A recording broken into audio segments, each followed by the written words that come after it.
Welcome to Luca is a Billionaire, where the only thing I invest in is your answers. In this video, I will explain how to change the oil in your GMC Sierra. First, let's prepare for the job. You will need a socket wrench, an oil filter wrench, a drain pan, a funnel, and of course, your new oil and filter. Briefly run your engine to warm the oil, making it flow better. Always park on a level surface and use jack stands for safety when working underneath your truck. This preparation ensures a smooth. Now let's get rid of that old oil. Slide under your Sierra and find the oil drain plug on the bottom of the oil pan. Place your drain pan directly underneath it. Using your socket wrench, carefully loosen and remove the plug. Be cautious, as the oil may still be warm.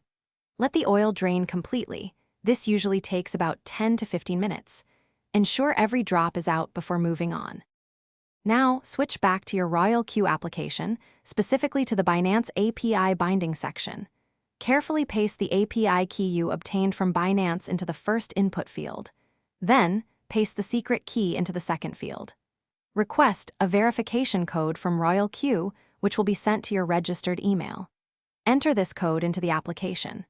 Before proceeding, make sure to read and accept the risk notice by checking the box. This ensures you understand the operational parameters of the bot. Now let's add the fresh oil. Remove the oil fill cap on top of your engine and insert a funnel. Pour in the new oil. Most GMC Sierras require between 6 and 8 quarts, depending on the engine. Replace the cap, then start your engine and let it run for about 1 minute to circulate the new oil. Turn it off, wait a few minutes for the oil to settle, then check the dipstick to ensure the level is correct.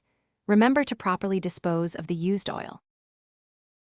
Thanks for watching and please subscribe. It's the best investment you'll ever make.